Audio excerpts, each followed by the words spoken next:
Amados, vamos abrir a Escritura no Evangelho de João, no capítulo 17. Capítulo 17 de João. Quero ler apenas um único versículo deste capítulo tão rico. Quero pedir a atenção sua neste momento. Quero pedir que você fique bastante concentrado em tudo que será ministrado aqui nessa noite. É uma palavra profunda que será trazida, uma palavra extremamente necessária, uma palavra que, se ouvida com o coração, se compreendida com o seu espírito, se acolhida no seu ser, na sua alma, certamente irá produzir muito fruto. Capítulo 17 do Evangelho de João, apenas o versículo 21, que diz assim: a fim de que todos sejam um. E como és tu, ó Pai, em mim, e eu em ti, também sejam eles em nós, para que o mundo creia que tu me enviaste. Diga amém. Queridos, ao longo de toda a história, todos os homens, desde que adquirida a sua razão, a sua consciência, que o homem busca conhecer a verdade. Desde sempre, desde os filósofos antigos, da antiguidade, da Grécia Antiga, passando também por tantas outras civilizações antigas, entrando para o mundo clássico, depois para o tempo de Jesus Cristo, e mesmo durante a Idade Média toda, até chegar à modernidade e agora à pós-modernidade, os homens sempre buscaram conhecer a verdade, sempre procuraram alcançar a verdade. Isso porque no coração do homem, Deus implantou o desejo de conhecer a Deus. Já dizia o apóstolo Paulo, no capítulo 17 de Atos, que Deus criou o homem para habitar sobre a terra e para buscar a Deus. Então essa busca por Deus, que Deus colocou dentro de todos os homens, é exatamente esta vontade a que me refiro, esse desejo a que eu estou dizendo, que é essa busca pelo conhecimento da verdade. Então a grande pergunta, o que é a verdade, sempre esteve no coração de todos os homens, em todos os tempos, em todos os lugares, em todas as mentes. Sempre que você ler, seja uma literatura cristã, ou que seja uma literatura religiosa, ou de outra natureza, que seja mesmo da filosofia ou outra, nós sempre vamos nos deparar com um homem perguntando sobre a verdade, ou com um homem afirmando algo acerca da verdade. Ou seja, a verdade tem sido um alvo, uma busca constante da humanidade. E eu pensando acerca dessa busca da verdade, até porque eu particularmente posso falar da minha própria experiência, que desde que quando eu me entendo por pessoa, por gente, e comecei no caminho da fé cristã, que eu também busco a verdade, não é sem razão que eu migrei e galguei vários degraus na minha experiência, na medida e na mesma proporção em que eu compreendia algo acerca da verdade. Não que eu compreenda a verdade, não é isso que eu estou dizendo, mas na medida que a luz chega, eu fui avançando, né? Então, pensando acerca da verdade, e pensando nos últimos acontecimentos, observando a reação das pessoas frente à pregação da palavra, os irmãos sabem que são muitas as disposições e as reações diante da palavra pregada. E eu pensando em tudo isso, me veio ao coração uma outra pergunta. Ao invés de perguntarmos hoje, depois de tanto tempo passado, né? Já são 21 séculos de Cristo para cá, fora a antiguidade, a era clássica, me surgiu outra pergunta. Ao invés de perguntarmos sobre o que é a verdade, deveríamos nós, antes disso, perguntarmos: será que nós de fato desejamos a verdade? Será que há, de fato, um amor pela verdade?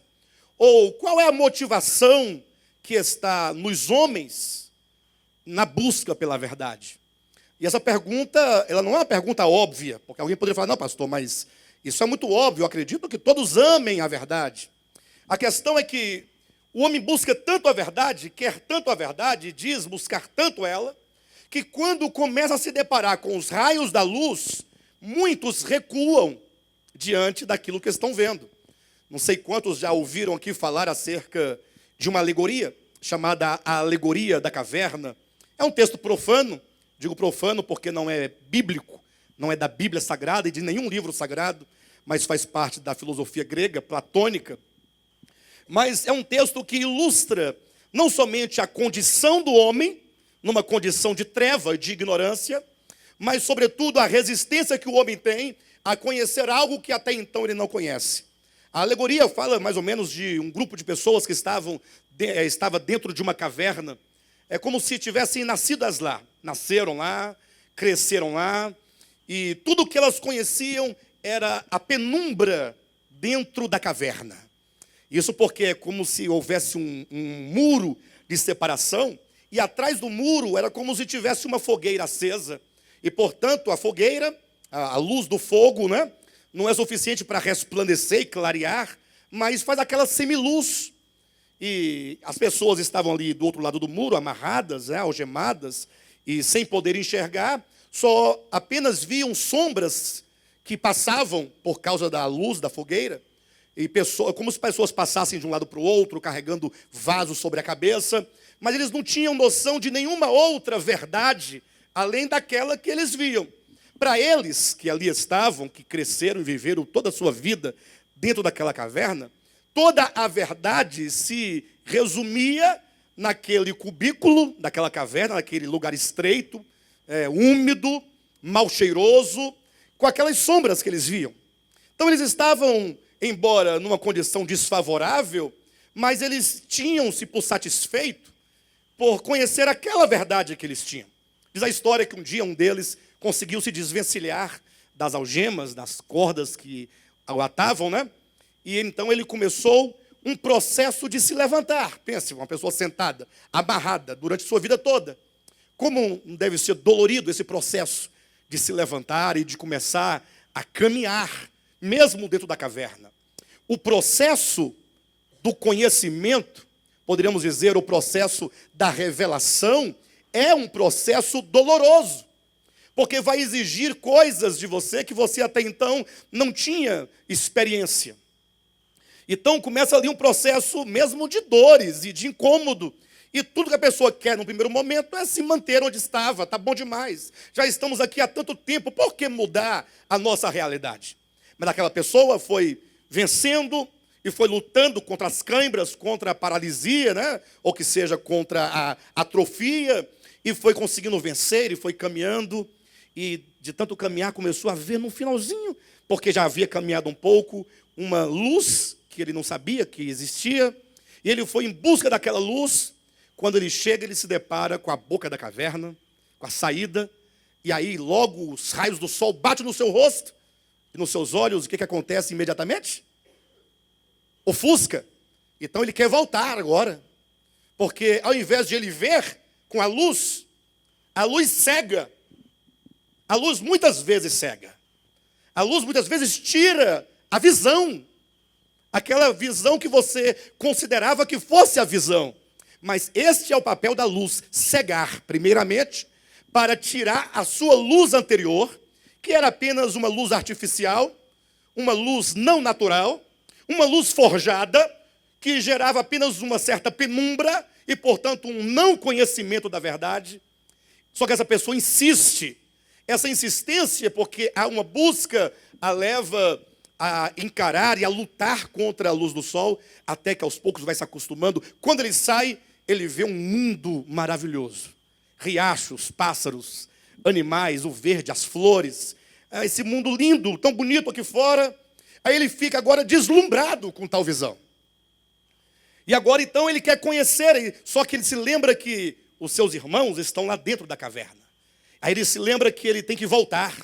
Ele se vê no dever de ter que avisar as pessoas lá dentro que elas podem sair se quiserem, porque existe uma realidade lá fora que eles não conhecem. E então ele volta todo animado pensando, vão me ouvir, né? Puxa, quando descobrirem que eu consegui enxergar, que eu tenho uma visão melhor da vida, puxa, vão me agradecer. Vai ser uma coisa bonita, vai ser uma coisa maravilhosa. Quando ele chega, todavia, que ele conta a história dele, de tudo que ele viu, eu pergunto, será que as pessoas na caverna acreditaram? Rapaz, você está maluco, não existe outra verdade, além dessa verdade mosaica, que nós temos aqui há tanto tempo, aqui dentro. Você não está vendo a luz? Olha as sombras aí, ó. Tudo isso é a verdade. E ele insiste, portanto, para que as pessoas vençam aquele comodismo do tempo e que elas vençam a si mesmas, que elas vençam todas as fortalezas do entendimento do coração, para que elas também possam vislumbrar e ficarem deslumbradas com aquilo que um dia ele próprio havia experimentado. Entretanto, na própria parábola ou alegoria, assim como na experiência, nós percebemos que, infelizmente, a maioria não querem sair da caverna. Não querem, não é somente por um não querer, mas a própria ignorância impede as pessoas de quererem lutar e irem em busca da verdade. Mas o fato é que a pergunta que eu fiz, e eu torno a trazer para vocês, é qual é de fato a nossa disposição pela verdade de Deus. Não uma questão do homem, não a questão de uma religião, mas a questão da verdade enquanto uma pessoa. O próprio Cristo declarou: eu sou o caminho, a verdade e a vida. A verdade é Cristo. A verdade não é nenhuma outra coisa. Você não vai encontrar em nenhum outro lugar da Bíblia uma definição ou uma informação de quem seja a verdade, senão do próprio Cristo, ou que seja do próprio Deus, ou do Espírito da verdade, ou da palavra de Deus que é a verdade. Mas sempre referindo-se a Deus enquanto ser divino, enquanto Cristo encarnado, enquanto a sua palavra, mas nenhuma outra coisa é dito na Escritura que é a verdade. Mas quando se fala da verdade, sobretudo quando a verdade nos chega depois de um longo tempo, agora no seu aspecto orgânico. Porque o aspecto orgânico significa que a verdade ela chega a ser compreendida na dimensão do ser, não a verdade compreendida na dimensão de coisas. Exemplo, o povo de Israel saiu do Egito. E saindo do Egito, eles tiveram uma série de experiências com Deus. Eram pessoas de fé. Moisés era um homem de fé. Depois Josué, depois os juízes, depois os reis. Todos os homens de fé. E a nação de Israel era a nação de fé. Nós temos aí o exemplo de tantas coisas que eles fizeram pela fé e mesmo em nome de Deus. E não raras vezes obtiveram vitórias. Ocorre que todo o conhecimento que eles tinham de Deus ainda estava preso em coisas. O exemplo, imagine só que coisa maravilhosa, quando o povo sai do Egito e de repente Moisés dá pão do céu para eles comerem. Ou que seja, pão que caía do céu. Maná no deserto. Que coisa mais forte. Isso marca a experiência de qualquer pessoa. Você no deserto, com tanto de pessoas que creem em Deus, que são servas de Deus, e na fome, naquele momento ali, tão difícil, tão angustiante, o calor escaldante, vem a fome, e Deus então dá pão, e a pessoa come pão. Isso é muito marcante, isso é grande, isso é maravilhoso. Glória a Deus pelo pão que Deus enviou ao povo de Israel no deserto. Só que agora vem Cristo, imagine vocês, a esse mesmo povo, e começa a falar acerca do pão da vida. Ou seja, quando Cristo traz o pão da vida, gera-se aqui o quê? Uma ruptura. Qual ruptura, pastor? Porque até então, tudo que o povo tinha é: Moisés nos deu o pão do céu. Isso está em João capítulo 6. Quem quiser verificar, lê todo o capítulo, que eles disseram para Jesus: Moisés nos deu o pão do céu. Agora, e que pão é esse da vida que tu queres nos dar? Jesus disse: não, Moisés não deu a vocês o pão do céu, porque o verdadeiro pão, quem dá é o meu Pai celestial. Então agora vejam que o verdadeiro pão vai tomar o lugar do pão do deserto. Entenderam ou não? Aí eu pergunto, e você, no meio do povo de Israel, naquele tempo, juntamente com Cristo, vai ficar com o pão do deserto, ou vai dizer: glória a Deus pelo pão do deserto, mas esse pão foi temporário, esse pão passou, esse pão foi para matar nossa fome naquele momento, nós já comemos, ele já foi embora, já foi processado, já foi para lugar escuso, agora nós temos um pão da vida, nós temos um pão verdadeiro, nós temos um pão que nos conduz à vida eterna, que nos traz vida eterna. Então o pão da vida é a palavra, a verdade orgânica, porque o maná no deserto era uma verdade no invólucro terreno de um pão material, embora vindo do céu. Agora, esse pão que Cristo oferece é orgânico. Só que o povo falou assim, então tá bom, então nos dê deste pão. Aí ele falou, calma, é mais orgânico do que vocês imaginam. Porque o pão da vida é a minha carne, é o meu sangue. É orgânico ou não é orgânico? É vivo ou não é vivo? É a minha carne, é o meu sangue. Quem quiser ter vida eterna, terá que comer da minha carne e terá que beber do meu sangue, para que o meu próprio ser, enquanto carne e sangue, seja digerido para dentro de vocês, e a minha carne e meu sangue sejam metabolizados, e uma vez metabolizados, passam a fazer parte do ser de vocês. É orgânico ou não é orgânico? Só que o povo quer as coisas orgânicas desse jeito, logo começou a murmuração. Mas comer a carne sua e beber o seu sangue? Que loucura é essa? Agora vem esse homem aí, nós temos Moisés e os profetas, agora chega esse tal de Jesus, que se diz o Cristo, e agora anda pregando aí uma doutrina antropofágica, antropofagia, comer carne humana, canibalismo, isso é loucura. Aí Cristo disse, gente, mas se não comerem da minha carne e não beberem do meu sangue, não tem vida eterna. A vida eterna não é uma questão meramente judicial, embora passe pelo judicial, porque é o perdão de pecados de Deus, por meio do sacrifício vicário do seu Filho, mas vida eterna consiste em receber o próprio Cristo para ser assimilado dentro do nosso ser, na nossa consciência, no nosso coração, na nossa mente, nas nossas vontades, em todas as nossas faculdades, até que Cristo seja formado em nós. Quando chega no versículo 60 do capítulo 6, a multidão olhou e logo começou uma murmuração no meio da multidão. Começa sempre por um primeiro. A multidão não raciocina junta. A ideia não vem ao mesmo tempo na mente de todos. Começa por uma pessoa. Alguém olhou, cutucou o segundo e disse, duro é esse discurso. Você está aguentando ouvir? Está aguentando? Não foi aqui? Eu ouvi uma resposta, deve ter sido outra coisa. Mas está aguentando ouvir? O outro falou assim, está duro mesmo. Aí o segundo que recebeu do primeiro, bateu no terceiro e disse, você está aguentando duro esse discurso? Daqui a pouco a multidão estava dizendo, duro é esse discurso, quem poderá ouvir? E Jesus aqui. Mas se não comerdes da minha carne e não beberdes do meu sangue, não terás vida eterna. O que aconteceu? Quem sabe? Toda a multidão, ou que sejam as multidões, o abandonaram, e diz a Escritura, e já não andavam com ele. Vamos procurar um outro profeta. Alguém que diga para nós as coisas.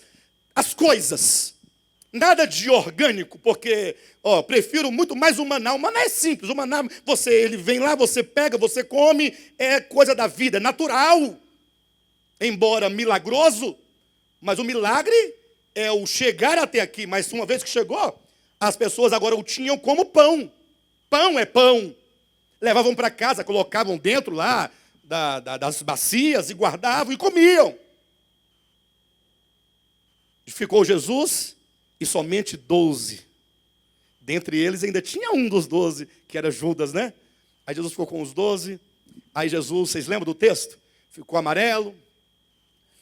Rapaz, agora está difícil para nós, porque perdemos a multidão, ficaram somente os 12. E agora, o que nós vamos fazer, hein? Melhor a gente parar por aqui. Parece não deu muito certo, né? A nossa mensagem não deu muito certo, né? Mas vamos agora chamar a multidão de volta para nós podermos pregar o maná de Moisés. Foi assim? Não. Jesus sabia exatamente o porquê da sua missão. O que ele fazia nessa terra. Ele sabia, ele tinha consciência da verdade. Ele conhecia o Pai, ele veio do Pai. E ele perguntou para os 12, vocês também não querem voltar? Porque se vocês 12 voltarem, eu vou continuar. Porque eu sei de onde eu vim e sei para onde eu vou. Aí Pedro olhou. Pedro era cheio de revelações, né? Falou, Senhor, para onde iremos? Somente tu tens as palavras de vida eterna. Eu disse, muito bem, então vamos continuar.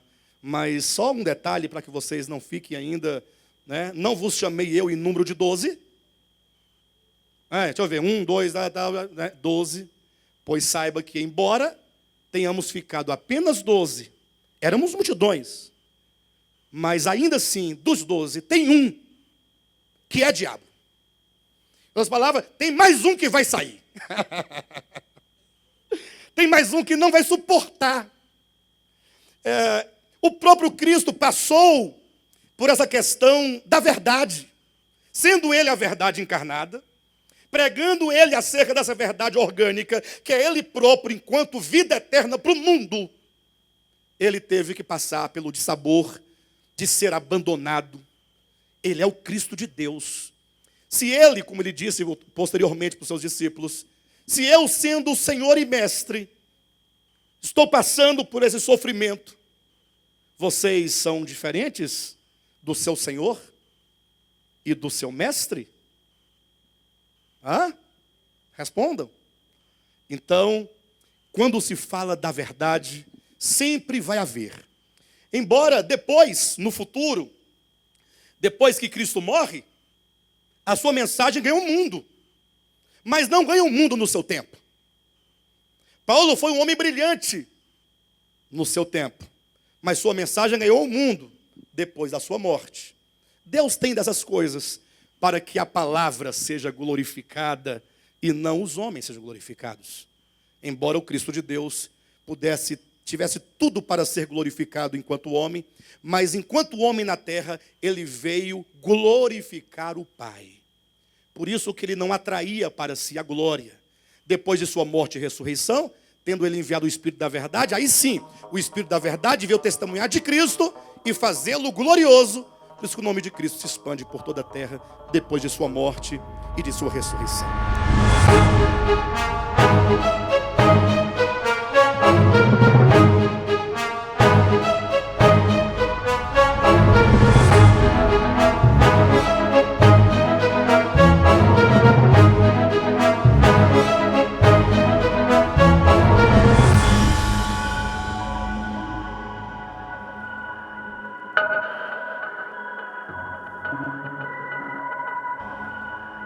Mas o capítulo que nós estamos aqui lendo, capítulo 17 de João, nos traz algo acerca da verdade. Toda essa introdução da verdade que eu fiz foi para ilustrar para vocês que a verdade é uma coisa muito séria e que quando ela chega a nós podemos ter diversos tipos de reações. Nós podemos reagir de maneira diferente. E Jesus aqui nesse capítulo 17, ele faz uma oração. Eu me recordo de poucas orações que Cristo tenha feito. Ele orou no capítulo 11 de Mateus, né? Depois que ele falou aquelas palavras lá acerca de Tiro e de Sidom. Depois ele ora na ressurreição de Lázaro, né? Pai, graças te dou porque sempre me ouve, tal. Depois ele ora antes da sua morte, salvo engano, né? Quando ele diz, Deus meu, por que me desamparastes? Eu só me lembro dessas três. E mais esta, se tiver outra, deve ter mais uma, mais duas, eu creio que não. Mas temos essa outra. Portanto, Jesus fez pouquíssimas orações. E as orações que Cristo fez foram todas muito curtas. Que ele tenha feito ao Pai. A oração do Pai Nosso não foi uma oração que ele fez ao Pai, mas ele ensinou os seus discípulos a orarem. Então, as três primeiras orações que eu citei de Cristo são pequenas, são curtas e não demonstram muito da verdade, no sentido de que Jesus não expõe muito do seu pensamento. Mas o capítulo 17 de João, nós temos uma oração em relação às outras longa. Ocupa aqui 26 versículos. E aqui é Jesus orando ao Pai antes da sua morte, momentos antes de ser preso e de ser crucificado. Então, imagina você que essa oração, não somente pela questão quantitativa, pelo volume de palavras que ele fala com o Pai, em relação às demais orações, mas sobretudo no aspecto qualitativo, a qualidade da oração, a essência da oração, até pelo momento, porque agora ele está chegando no finalzinho da sua vida terrena, e agora ele vai cumprir cabalmente aquilo para o qual ele foi enviado. ele iria sofrer efetivamente, enquanto homem, a morte na cruz do Calvário. Ele seria preso, mas não preso por ser um malfeitor, ele foi preso porque tinham inveja dele. Ele foi preso porque não queriam que ele reinasse. Ele foi preso porque ele era uma ameaça aos postos, aos tronos, aos governos, tanto do povo quanto da própria religião. Os homens, sobretudo da religião, se viam ameaçados diante do Messias, porque esse Cristo não dava a eles a ambição que eles tinham.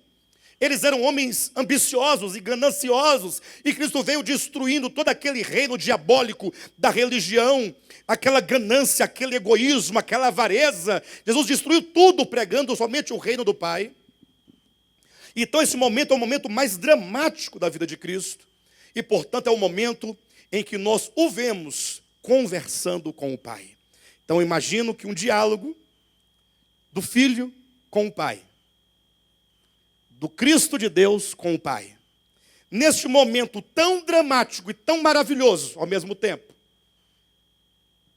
são palavras muito reveladoras, muito grandes, porque aqui ele não fala por parábolas, aqui ele não fala por mistérios, aqui ele não fala por sinais, aqui ele não fala nem mesmo aos homens que muitas vezes não podiam compreendê-lo, mas aqui ele fala de Deus para Deus.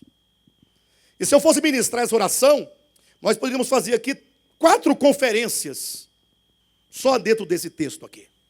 Mas eu vou me reservar hoje apenas ao versículo 21, quando num dado momento Jesus fala o porquê ele orava ao Pai. Ou melhor, ele mostra no primeiro momento aqui a essência da sua oração. Como ele diz, Pai, eu estou orando a Ti por um motivo, por uma razão. Não é certo que quando nós oramos a Deus, nós temos motivos e razões? Sim ou não? Às vezes a razão é só uma oração de agradecimento, uma oração de louvor, de adoração, mas não raras vezes, a maioria das orações, elas são orações de desejos. Quando você coloca diante de Deus um desejo profundo e, portanto, um desejo verdadeiro, um desejo legítimo diante de Deus. E o Filho, sobretudo por ser sem pecado, incorruptível, incorrupto, ele tinha certamente um desejo puro, puríssimo. E ele sabia exatamente como orar. Diferentemente de nós que não sabemos como orar como convém, ele sabia orar pela necessidade. Porque muitas vezes nós oramos por tantas coisas que não são necessidades. Mas Jesus, ele não tinha nada nessa vida que para ele que não fosse necessário. Ou ele não se dava, não se dedicava, não se lançava a nenhuma coisa nessa vida, se não fosse de fato uma necessidade. Então agora na sua oração ele fala, Pai, eu oro por esses que estão aqui, eram 12, ou pelo menos eram 12 neste momento, né? Ainda eram 12. Eu oro também por aqueles que hão de vir depois, por aqueles que hão de crer em mim por intermédio da palavra dos apóstolos. Então Jesus orou pelos 12 ali. Ele orou por todos, a partir de então, que viria a crer em Cristo por intermédio da palavra apostólica. Então ele orou por você. Ele orou por mim. Rosirene, ele orou por você. Naquele dia, nós não tínhamos nascido ainda, mas Jesus já orava por nós. Já intercedia por nós. Já clamava por nós. E ele orava exatamente a nossa necessidade. Ele orava dizendo, Pai, eu oro a fim de que todos, diga comigo, todos, aleluia. Quando você fala todos, lembre-se, você está incluindo até mesmo os seus inimigos. Aqueles que não gostam de você. Então essa oração, ela é muito pura. Eu oro a fim de que todos, eu, você, o seu irmão, o que está ao seu lado, os seus familiares, os seus vizinhos, os nossos irmãos em Cristo que estão em outros ministérios, em outros lugares, em outros países, todos, a fim de que todos sejam um. Esse é o desejo, esta é a oração. E ele diz em segundo lugar, e como és tu, ó Pai, em mim, eu em ti, também sejam eles em nós. Então ele fala, e essa unidade não é qualquer uma, eu quero que seja como a que eu tenho contigo. É o segundo ponto. A primeira é o desejo, que eles sejam um. A segunda é a qualidade. É a qualidade da unidade. Assim como és tu em mim e eu em ti, sejam eles em nós. E terceiro é o propósito, para que o mundo creia que tu me enviaste. A mensagem dessa noite trata desses 3 pontos, embora eu não garanta que o tempo vai me permitir falar sobre os 3 pontos, mas pelo menos eu começo a falar sobre eles. Amém, queridos? Primeiro ponto da oração de Jesus, que ele especifica, a fim de que todos sejam um. Quão profundo é esse pedido? Quantos podem entender o que exatamente Cristo está pedindo? A partir da década de 80, nós vimos explodir no Brasil um movimento carismático muito forte, tanto na Igreja Católica Romana e, sobretudo, um movimento carismático nas igrejas evangélicas, não sei se vocês se lembram, as chamadas comunidades. Então, grandes adoradores surgiram na década de 80, de 90, cantando canções maravilhosas, o grupo Koinonia, Asaf Borba e tantos outros servos de Deus que compuseram canções belíssimas e maravilhosas. E eles tinham essa visão e essa veia de cantar a unidade do corpo de Cristo. Uma das canções, salvo engano, feita ou composta pelo pastor Daniel Souza, Somos Corpo e Família, né? Recebi um novo coração do Pai.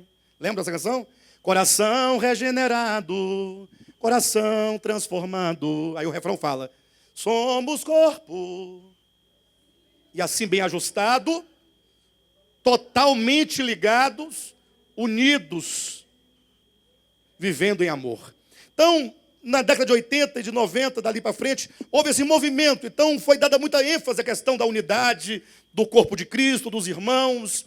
Mas eu não sei até que ponto a igreja tenha compreendido, ou até que ponto os próprios compositores tenham entendido, a profundidade desta unidade.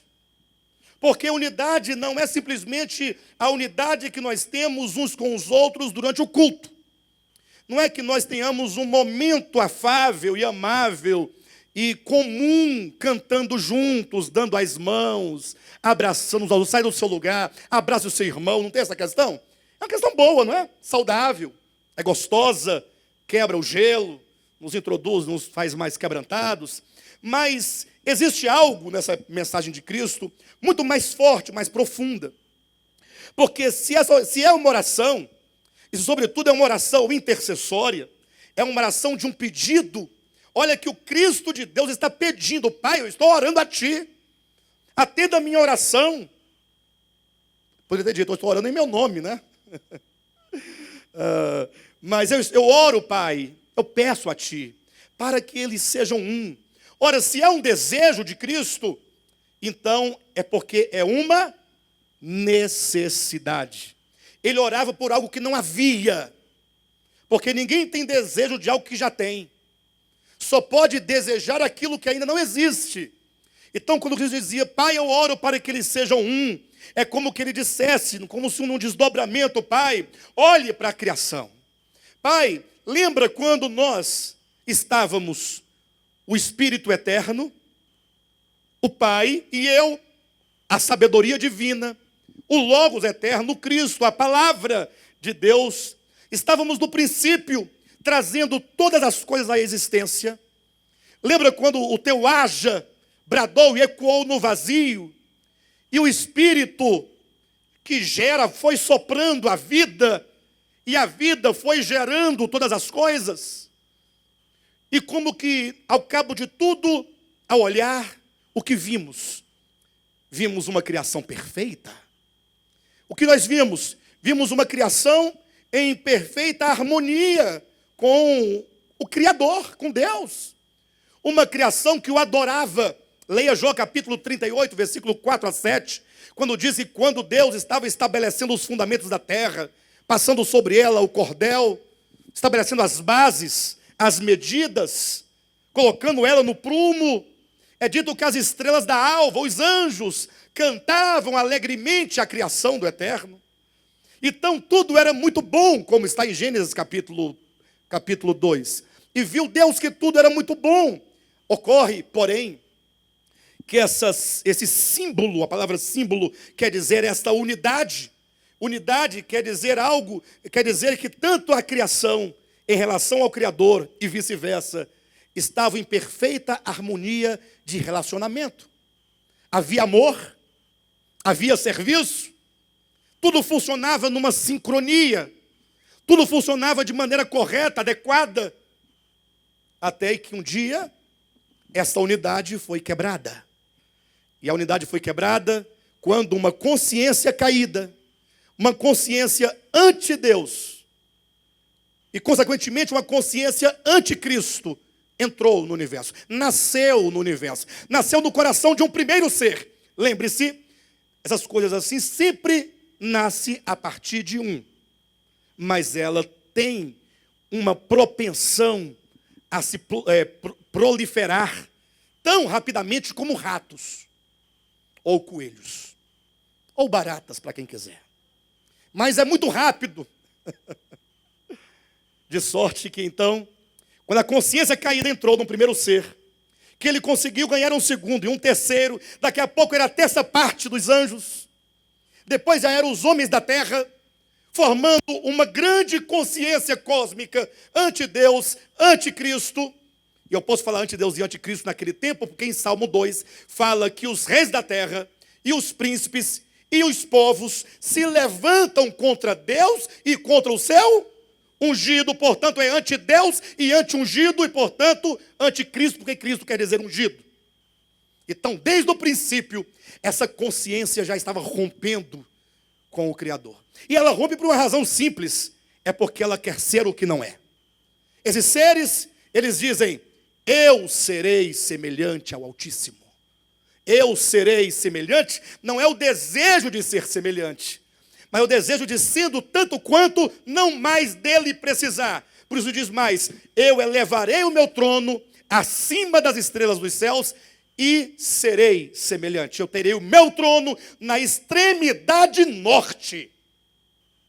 E o norte quer dizer Deus para lá e eu para cá. Uma separação total.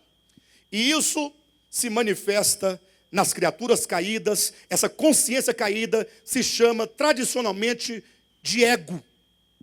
Só que esse ego é um grande problema, porque quando começa a se formar essa consciência coletiva caída, tem uma série de propostas. Não sei quem já leu aqui também uma parábola, né? Ou uma que fala sobre os ratos e o queijo. Salvo engano, é de Rubem Alves. Mas se não for, vocês vão encontrar um texto lindo de se ler, os ratos e o queijo. Leiam depois, vocês vão gostar de ler. Quando começa com muitas promessas. É o seguinte, ó, nós vamos nos reunir, nós vamos ter o nosso reino, e o nosso reino não vai ser igual àquele reino. Porque aí começa todo aquele problema. Porque o reino de Deus é um reino tirano, porque é um reino injusto, porque é um reino... Aí tem que falar mal, tem que colocar, tem que vir com as palavras de iniquidade para ganhar as consciências para o lado de cá. Só que quando eles se veem agora como um reino, ou que seja, um império no sentido de um poder dominador sobre todos eles, agora já caídos, separados de Deus, aí eles se dão conta que todos eles, porque são egoístas, agora nenhum deles ama o Criador, nenhum deles deseja um Criador, e agora entre eles próprios começa o problema, ou os dois grandes problemas. O primeiro problema, cada um deseja ser como Deus, portanto tem um desejo de ser adorado, tem um desejo de ser servido. Então, cada um quer ser servido. Ninguém quer servir, porque a proposta foi, seremos como Deus, e não como um servo, empregado. Então, você vai ter que me servir. E cada um agora quer ser servido. Ninguém ama o outro, ninguém é altruísta, ninguém busca o bem do outro. E agora, esse mundo onde cada um busca o seu próprio interesse, vira um inferno. E Jesus disse, Pai, mas não foi esse mundo que nós criamos. Então, eu oro para que eles sejam resgatados desse sentimento diabólico de separação, de egoísmo e sejam reintegrados à grande consciência crística do Espírito do Pai, para que o mundo volte à harmonia, à beleza. Vejam só, leia comigo aqui o texto de Efésios capítulo 1, rapidamente. Efésios capítulo 1, versículos 9 e 10. Veja como que essa busca, esse desejo por tal unidade, ela já estava profetizada e foi revelada aqui no capítulo 1 de Efésios, capítulo 1, versículo 9 e 10. Diz assim: desvendando-nos o mistério da sua vontade. A Bíblia fala de uma vontade de Deus. Quem ama a vontade de Deus aqui? De verdade? A vontade de Deus? Que a vontade de Deus seja a única coisa que nós desejamos. Nada fora da vontade de Deus. Não abra mão da vontade de Deus. Você serve a Deus por causa da vontade dEle. E Ele tem uma vontade a cumprir. E você não pode se entregar a nenhum tipo de serviço que não seja a favor da vontade de Deus. Desvendando-nos o mistério da sua vontade. A sua vontade era até então uma vontade misteriosa. Ninguém conhecia a vontade de Deus. Pastor, mas nós somos então exclusivos? De Paulo para cá todo mundo conhece, para lá ninguém conhecia. Então Deus não quis dar a conhecer. Não é que Ele não quis. É uma questão dispensacional. Vem alguém, o teólogo sistemático, vai dizer contra a questão das dispensações. Mas Deus não estabelece dispensação para ter dispensação, pessoal. Para de bobagem. Deus não tem nenhum tipo de rigor bobo, que não é um mero critério, sem nenhuma razão de ser. Não. As dispensações não estão para Deus. Elas estão para o homem. As dispensações mostram, na verdade, momentos da humanidade em direção àquilo que é perfeito. Então, houve um tempo em que não havia lei. Era um momento de barbárie humana. Aí veio a lei no Sinai. Aí entra um momento em que o homem agora avança de um degrau para outro. Já tem a lei, que coisa maravilhosa. Os 10 mandamentos. A lei de Italião. E tantas outras leis vão vindo e o povo vai ficando mais humano. Eles podem agora ser um pouco melhor, mas não é o ideal. Aí tem que vir uma outra dispensação. E agora os homens já podem compreender melhor as coisas, porque houve uma evolução na consciência, no entendimento, e os homens já podem. É eles, não é Deus. Deus não reserva tempo melhor para ninguém. Agora Deus caminha com o homem dentro da história. E aí é que tem que ter paciência. Deus é paciente. Caminhar com o homem na barbárie antes da lei. Caminhar com o homem durante a lei. Deus caminhando pacientemente, esperando o filho crescer. As dispensações mostram esse desenvolvimento do homem na história. Então, somente agora é dito que a vontade de Deus pode ser o quê? Revelada. Estava oculta, não porque Deus escondeu, não vai ver, não vou mostrar para vocês. Não, porque o homem não alcançava, não tinha condições, né, espirituais, psicológicas, intelectuais, para compreender esse mistério. Por isso diz, desvendando o mistério da sua vontade, segundo o seu beneplácito que propuser em Cristo. Então Deus tem uma vontade, essa vontade é segundo o seu beneplácito, ou seja, segundo o seu bom prazer. Essa vontade lhe traz profunda satisfação, alegria. É um desejo que vai levar Deus à consumação do seu desejo. É o bom prazer do coração do Pai, que Ele dispôs, como diz o texto, desvendando os mistérios de sua vontade, segundo o seu beneplácito, que propuser em Cristo. Então, esse bom prazer, que é o fundamento dessa sua vontade, está posto no seu Filho. O Filho é o prazer do Pai. O Filho é a satisfação do Pai. O Filho é o amado do Pai. Porque é exatamente esse Filho que, embora Deus, é que como servo trará essa unidade que o Pai tanto deseja. Desvendando o mistério de sua vontade, segundo o seu beneplácito que propuser em Cristo, de quê? Qual é o beneplácito? de fazer convergir nele, na dispensação da plenitude dos tempos, todas as coisas, tanto as dos céus quanto as da terra. Ou seja, queridos, as coisas dos céus e as coisas da terra, céus e terra, estão afastados na sua consciência, no seu coração, no seu ser do Criador.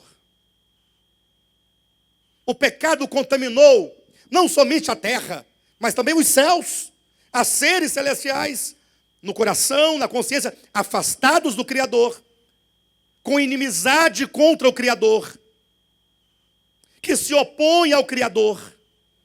Por isso, quando Paulo fala acerca deste homem caído, dessas criaturas, ele fala, olha, estando vós mortos nos vossos delitos e pecados. Olha só o versículo 2 de Efésios 2, nos quais andastes outrora, segundo o curso deste mundo, segundo o príncipe da potestade do ar, do espírito que agora atua nos filhos da desobediência, entre os quais também todos nós andamos outrora, segundo as inclinações da nossa carne, fazendo a vontade da carne e dos pensamentos, e éramos por natureza filhos da ira, como também os demais. Ou seja, uma criação totalmente separada de Deus, uma criação que não tem a harmonia com o seu Criador. E a coisa mais difícil de se entender é o paradoxo, porque conforme nós sabemos por Atos capítulo 17, nós todos os seres, todas as existências existem nele. Portanto, nós estamos nele. Você está nele. Nós nos movemos nele. E nós existimos nele. E embora toda a criação esteja nele, vivendo e existindo e se movendo, nos corações, é aqui onde tudo acontece. Quando eu digo, insisto, acerca de uma mensagem orgânica, é porque a teologia sistemática criou um tanto de coisas que não está em você, para que você possa culpar e apontar. O diabo, o querubim caído, ele existe. Só que ele é só um querubim caído. E você se associou a ele, no mesmo propósito, no mesmo sentimento, no mesmo egoísmo, na mesma economia caída, satânica, diabólica. O homem é tão diabólico quanto o próprio diabo. Porque não existe diabo enquanto um ser criado por Deus. Deus não criou diabo, Deus criou o querubim e criou o homem. Assim como você é um homem e não é diabo, embora seja. O querubim não é diabo, embora seja. Quem entende o que eu estou dizendo? Não vai sair daqui dizendo que eu disse que o diabo não existe. Se você não entende, você dá um jeito de estudar. Abrir o ouvido, o juízo, e ter a humildade de perguntar. Deus não criou um ser cuja essência e natureza fosse diabo. A Bíblia diz que Deus criou homens, anjos, arcanjos, querubins, serafins, macaco, cachorro, vaca, bode e qualquer outra criatura que possa existir no universo. Deus não criou diabos enquanto seres. Deus criou um querubim. Agora, este querubim, conquanto querubim, perfeito eras nos teus caminhos, desde o dia que foste criado, desenvolveu um sentimento, uma consciência contra Deus. É esta consciência que a Bíblia chama de diabo. E quando então o termo diabo se dá a esse querubim, é para identificá-lo como o pai, a origem, o começo de tal consciência que ele tratou de comercializar e encontrou muitos clientes. Então, quando o Senhor fala dos céus e da terra, fala da reconciliação dessas criaturas caídas com o seu Criador. É deixar de ser diabo para ser Cristo. Eu sei que vão recortar minha mensagem no coração, na mente, nas internet, mas tem chance para o diabo. No sentido, se a sua consciência é diabólica, ela pode ser transformada numa consciência crística. Para tanto existe arrependimento. É só reconhecer a tolice de se separar do Criador no coração. É só reconhecer o quanto que nós somos maus. Aí fica fácil apontar, o marido briga com a esposa, o diabo está furioso. Não, meu irmão, espera aí. Então o diabo foi que fez você brigar com ela? Aí não foi não? Não! Foi você, que é diabólico tanto quanto. Porque ele divide, você divide na sua casa. Ah, porque o outro foi lá e fez isso e aquilo outro. Ah, é diabólico.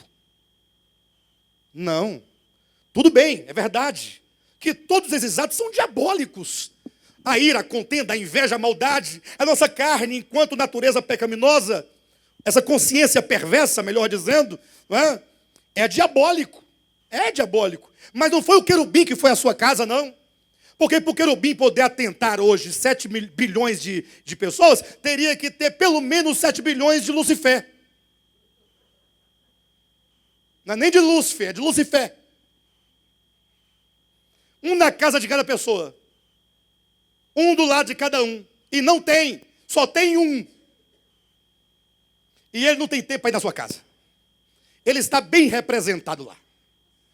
Mas está bem representado. Pastor, mas o diabo existe? A pergunta que eu vou ouvir aqui até o final de semana. Existe, irmão. O nome dele é Lucifer. E para você não ficar triste, ele existe e tem muitos filhos. Está o pai, está o filho. Resolvido? E lembre-se que o lago de fogo, ou a inexistência eterna, o banimento do universo, da criação de Deus e de Deus, é para o diabo e seus. Então ele tem muitos mensageiros. Tem o primeiro, que é a matriz da consciência caída, e tem tantos quantos foram moldados e se tornaram os anjos dele. Aí é fácil você falar assim, não, o diabo e os anjos é ele e aquela turma um terço. Não, são todas as consciências. São todos aqueles que levam sua mensagem viva e orgânica dentro do seu ser. Então, essa reconciliação que o filho tanto pede, pai, eu oro para que eles sejam um. É ser resgatado dessa condição. Serem reconciliados no coração, na alma, na consciência, na mente, na vontade, nas emoções, nos desejos. E, consequentemente, agora, manifestar isso, exteriorizar isso com Deus. Esse retorno é necessário. Jesus orava. Olha, para vocês terem uma ideia, no capítulo 1 de Colossenses, rapidamente. Capítulo 1, vou ler a partir do versículo 19, 20 e 21. Leia comigo. E que havendo feito a paz pelo sangue da sua cruz. Atenção, pessoal. E que havendo feito o quê? Por que as palavras nos passam tão despercebidas? E que havendo feito a paz. Repete. Havendo feito a paz. Por que ele fez a paz? Que paz? Não existe um problema. E esse problema é um conflito. A redenção de Cristo traz a paz. Essa paz só é possível mediante o sangue da sua cruz. Não existe reconciliação em nenhum coração, ou não existe reconciliação de nenhuma pessoa em cujo coração não esteja essa cruz, como eu disse essa semana, sangrando de amor. Porque a cruz é o maior símbolo do não ser. Quem quer ser crucificado? Não, fala a verdade. Crucificado. Ninguém quer, só a Vera. Aí eu pergunto, quantos querem ser entronizados? Hã? Um trono de ouro, cravejado de rubi. Andréia. Hã? Você quer? Todo mundo querendo ouvir a Andréia cantar. Todo mundo aplaudindo. Ai, que maravilha. Todo mundo pagando. Porque também se não pagasse, fica só para dentro do palmo, não dá. Né?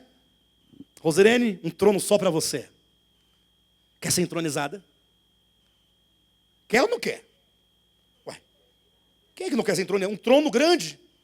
Sobretudo se estiver num patamar um pouco mais elevado, para que as pessoas fiquem embaixo, te olhando, e te prostrando, e te louvando, e batendo palmas para você. E, fazendo a sua vontade. A cruz é o maior símbolo do não ser. Somente na cruz é que aquele que deseja ser, agora morre. O Cristo de Deus não tinha nenhuma necessidade de morrer na cruz. Ele é Deus. Mas era preciso que ele intervisse ou interviesse na experiência humana, a fim de gerar na história, porque Cristo não é da história, Cristo é Deus. De eternidade a eternidade é Deus. Ele não está no tempo, nem está na história. Ele é atemporal, mas fazendo-se homem, entrando na história, agora se tornando criatura e, portanto, tendo um sentido para as outras criaturas, se fazer criatura como as demais criaturas, para que, sendo criatura, gerasse na criatura que ele se fez, uma consciência de sendo, não ser. Ele era, sendo igual a Deus, não se aferrou, ou não se apegou ao fato de ser, antes a si mesmo se esvaziou. Esse ato de Cristo gera na criatura e na criação uma nova consciência, porque até então a única consciência que havia, de maneira generalizada, era uma consciência ante-Deus e ante-Cristo. E mesmo aqueles que serviam a Deus, por iluminação de Deus, o fazia com profundas dificuldades. Basta ler qualquer história dos homens do passado, sobretudo os dos heróis, da Bíblia Sagrada, e você vai ver como que eles lutavam por si mesmos, pela sua glória, pela manutenção do seu reino. O próprio Moisés, num dado momento, ao invés de ele se ver como um mero servo, simples servo, e tem mais um servo daquele tempo, nem desse tempo, daquele tempo, quando ele viu que a glória do seu rosto estava se apagando, ele tratou de esconder esse brilho que se apagava com um véu, a fim de que ninguém visse que a glória se acabava. Porque se a glória se acaba e o povo percebesse, Moisés ia ficar numa situação difícil. Porque estava todo mundo, olha, o rosto de Moisés está brilhando, a glória de Deus resplandece na face. Que coisa maravilhosa, pastor Josué. Daqui a pouco vem um menino, geralmente é coisa de menino, criança que faz isso, Ei, está acabando. Está apagando, eu estou vendo que está apagando. Aí todo mundo, é verdade. E aí, toda aquela postura, aquela pose, aquele patamar, vai acabando. Porque os homens gostam de brilho. Sabiam? Os homens gostam de brilho. No dia que o seu brilho se apaga, e todo brilho de homem se apaga, as pessoas falam, apagou, coitado. Aí vem aquela teoria carnavalesca, de Dostoiévski, nos seus romances, quando ele diz, na verdade ele assume essa visão carnavalesca, mas não é dele, ele apenas utiliza. Não sei se vocês sabem, abrir o parênteses só para explicar para vocês algo, mas o carnaval, que a gente vê hoje em dia acontecendo, ele não era assim no princípio. O carnaval, ele nasce com a ideia de que num dado momento da experiência de uma sociedade, de um povo, eles todos deixavam seus postos, só para ilustrar, sem nenhuma estratificação, mas imagine que o gari ia para pular o carnaval, e o rei também ia. Só que o rei lá no carnaval, ele vai se vestir de bobo da corte. E o gari, digamos, se vai vestir de rei. Aí cada um tinha uma fantasia para simular aquilo que ele era, para que agora, neste lugar, cada um tenha o direito de zombar do outro, para que se declare que o rei é rei, mas é só uma capa, na verdade ela é como qualquer outro. Aí vinha um gari vestido de rei, e se assenhorava do rei vestido de bobo da corte, digamos. Aí ali, porque as máscaras eram trocadas, as pessoas se igualavam, e aí cada um tratava o outro como igual a si.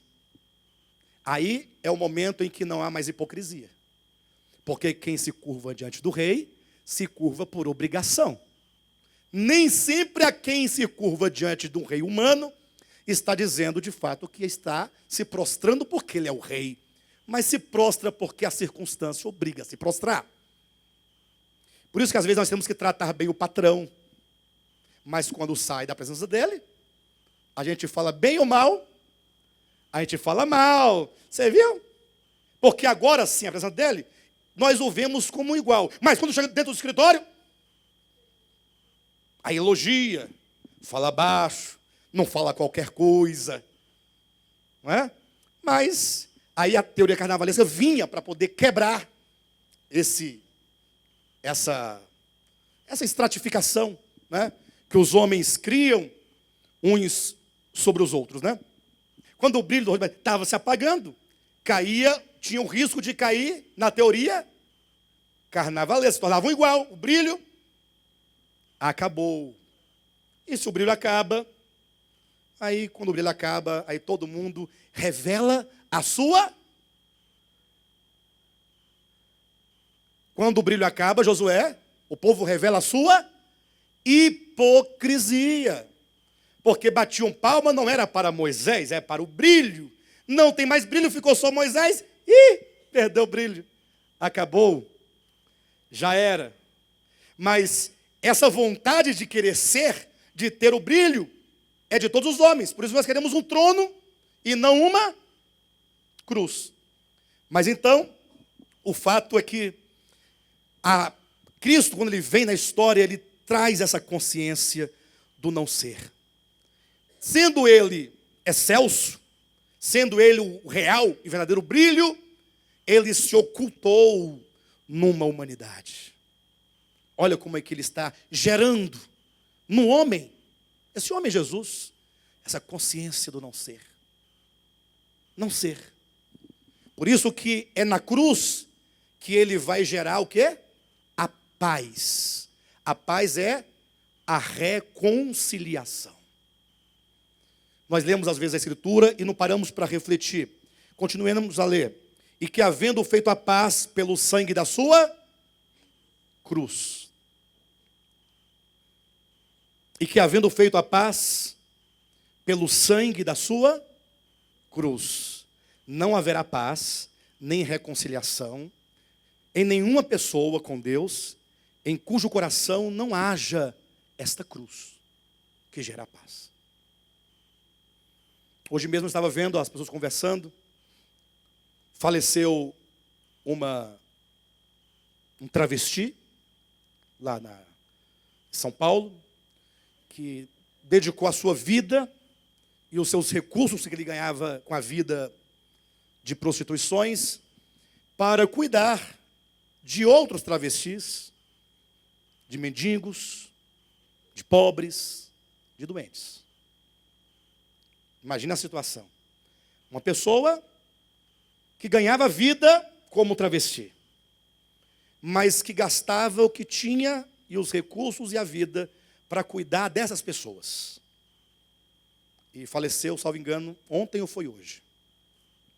Mas aí logo vem a discussão sobre a salvação dessa pessoa. Então, o primeiro erro é discutir salvação de alguém. Não se discute salvação de ninguém. Como é que nós vamos ficar discutindo a salvação do fulano, do cicrano, do beltrano? Como discutir isso? É momento de sentir dor, e de ver o exemplo e falar, puxa, que coisa, eu não sou nenhum travesti e não faço o que ele faz, mas eu falo tão mal dele, mas ele é tão melhor do que eu. Simples assim. Mas aí o problema maior agora são as discussões que se tece sobre a desgraça da morte de alguém. Ah, porque a salvação é assim, não é desse jeito, é por aqui e tal, e já vem os versículos selecionados. Que salvação? Ou melhor, de que salvação você está falando? De que salvação você está falando? Da teologia sistemática? Tem várias, mas você pode escolher. Tem as de tendências calvinistas, tendência arminiana, tendência católica, tem várias. Tendência espiritismo. Aí você pode escolher. De que salvação você está dizendo? Pastor, mas não tem a doutrina da salvação? Tem. Está aqui, ó, escrito. Fora. Mas aí você está buscando a doutrina? Ou você está buscando a salvação? Porque nenhuma doutrina, por mais ortodoxa que ela seja, ela esgota em si mesmo o sentido da verdade. Nenhuma doutrina. Até porque uma doutrina, ela é um pedaço de uma outra. Porque são várias verdades que devem ser definidas e que uma depende da outra. E que uma, sendo o que é em si mesma, e você compreendendo, ela pode mudar a sua forma quando adequada à outra. Porque ela pode ganhar um outro sentido. Pense, por exemplo, num quebra-cabeças. Pequeno, de 100 peças, pequenininho. Com uma imagem bonita que só, mas quando você compra, você tem as peças soltas, não é isso? Cada uma daquelas peças é uma doutrina. Entenderam ou não? Cada peça é uma doutrina. Aí você pega a peça e fica, a doutrina dessa peça, olhem para a peça. Vocês é por essa peça, aí vai ter aqueles que falam, não, eu sou por essa peça. Aí você diz, não sou por essa peça, vamos sair da igreja porque não sou por essa peça. Aí aqui vocês vão ser de outra igreja, por causa dessa outra peça. Cada um com uma peça. Você pode achar bonita a peça, você pode dar as dimensões, o tamanho, o desenho, as cores. Você pode deduzir o que seja aquela doutrina por ela mesma. Somente quando então você reúne todas elas, uma dependente da outra, uma dando sentido à outra, é que você vai ter o todo, e quando você tem um todo, nenhuma peça ganha sentido em si mesma.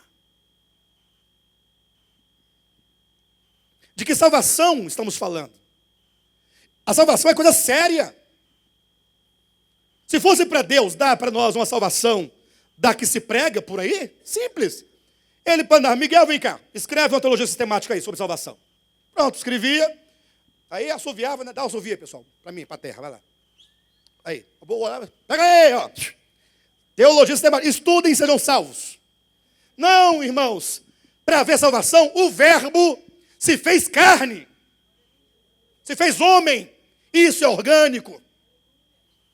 Para salvar o homem, Cristo se vestiu do próprio homem para levá-lo à cruz. Não há salvação sem cruz. Não há reconciliação sem cruz. Não há salvação sem morte. Você pode ter todas as teologias temáticas, você pode ter coleções, todas lidas, marcadas, estudadas, grifadas. Você pode ter uma com o autógrafo de Calvino, não dá nada. Tem que ter cruz, está aqui, ó. Havendo feito a paz pelo sangue da sua cruz. Pastor, mas você me desculpe, mas essa cruz é de Cristo que salva. E aí ele olha para você e diz, se alguém quiser vir após mim, eu estou aqui, ó Jesus. Eu estou indo para Jerusalém. Eu vou ao Calvário, eu vou morrer. Vão me prender. Vão me desafiar, se tu és o Cristo, faça isso, aquilo, outro. Vão vendar meus olhos, vão cuspir, vão me golpear. Eu vou sofrer. Vão me crucificar, eu vou morrer. Acabou. sepultado, colocará uma pedra no túmulo, encerrou uma história aqui, ó. Vai ser selado, acabou. Aqui acabou, no túmulo. E se alguém quiser vir comigo, vir após mim, ir após significa, eu estou indo, eu sou a matriz, eu sou o Senhor. Quer ser um discípulo? Venha após. Siga-me. Você quer me seguir? Crer em Cristo é segui-lo. Não existe crer em Cristo com livros na mão. Crer em Cristo é segui-lo. Ah, eu quero. Então vamos todo mundo. Calma. Se quiser vir após mim, negue-se a si mesmo. Tome a sua cruz. Siga-me. Não há salvação sem cruz. Não há salvação sem Calvário. Não há salvação sem morte. É por meio da cruz que se instaura a paz. Pastor, você quer dizer então que se cada um tem a sua cruz, cada um é autor da sua própria salvação? Não, absolutamente. Isso porque a salvação que se opera dentro de nós, que é por meio da cruz, porque a nossa cruz que nós devemos levar, não é nenhuma cruz como a de Cristo, física, histórica, naquele momento. É espiritual, é orgânico. Se não fosse orgânico, você tinha que amanhã mandar uma cena fazer uma cruz para você. Entendeu? A teologia sistemática prega a cruz de Cristo enquanto artefato feito de madeira. Tanto é que por mais de 1000 anos ainda se vendia lasca da cruz dele. As lasquinhas. Não foi assim que aconteceu? Porque essa é a visão do homem. Cruz, ele quer uma cruz. Quem tiver uma lasquinha, pronto, eu estou feito uma lasquinha da cruz de Cristo. Mas cruz é outra coisa. Cruz é morte aqui dentro. Ó. E para haver essa morte, é Cristo quem efetua em vós o querer. É Ele quem realiza o querer e o efetuar. Mas isso não sem a sua cooperação. Razão porque Paulo diz, Filipenses 2, né? 12 e 13, ele diz, desenvolvei a vossa salvação. Ou seja, você participa ou não participa? Desenvolvei a vossa salvação com temor e tremor. Ah, então, a salvação é minha. Ele diz, não, mas é Ele quem efetua em vós, quem realiza em vós o querer e o efetuar. Existe o que aqui? Uma cooperação. Ele realiza o querer e o efetuar. E você vai ficar parado esperando a salvação chegar. Um dia ela vem. Um dia vai descer um anjo do céu, vai mover as águas. Olha novamente a sistemática aí. Aí quando ele fizer, eu entro na água e está resolvido. Aí Jesus vem e fala assim, queres ser curado? Ah, mas que pergunta mais idiota, Jesus. Se eu quero, como é que eu não quero? Eu estou aqui no tanque, aguardando, tem 38 anos. Ele diz, então tome o teu leito, levanta-te e anda. Bora, é você que vai fazer isso. Mas eu não dou conta, eu realizo o querer e o efetuar. Eu vou efetuar a cura. Você levanta. Você se dispõe, diz eu quero. Eu quero. A salvação não é minha. Quem me salva é a cruz de Cristo. Mas para essa cruz surtir efeito dentro de mim, eu preciso abraçar essa cruz e não ver nenhum outro caminho de vida eterna, senão por meio da morte. Nenhum outro caminho. Então, não vamos ficar discutindo calvinismo e arminianismo. Isso foi bom no passado, quando nós estávamos naquele degrau. O Senhor já disse, para nós subirmos mais um degrau e compreendermos as verdades eternas no coração e no espírito. Para fechar, só concluindo aqui capítulo 1 de Colossenses, versículo 20, havendo feito a paz pelo sangue da sua cruz, por meio dele, reconciliar-se consigo mesmo, quantas coisas? Todas as coisas, quer sobre a terra, quer nos céus.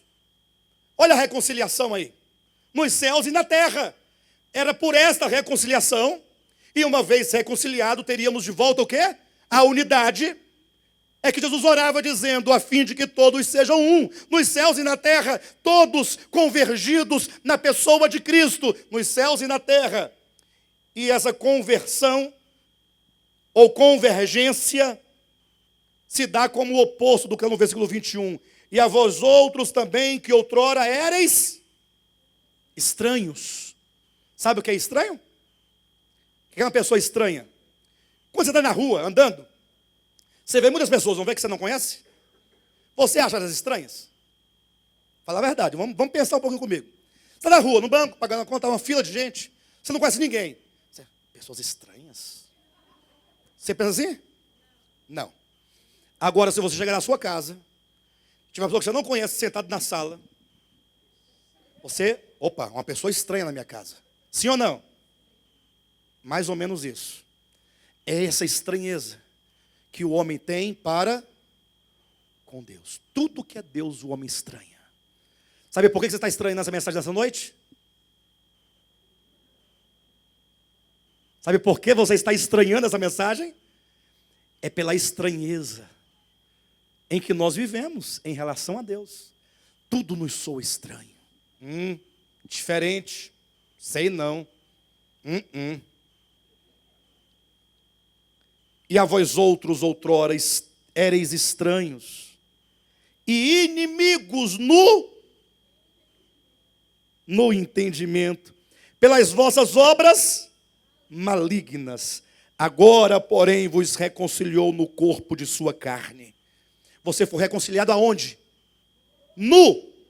É nele. No corpo da sua carne. É nesse sacrifício, é nessa redenção, quando você resolve se envolver no corpo desta carne, no sangue desta cruz.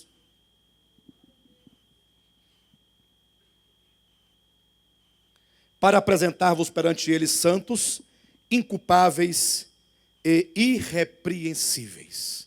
Hoje à noite eu falei apenas do primeiro tópico, eu queria falar os três, falei só de um, sobre o desejo, a oração.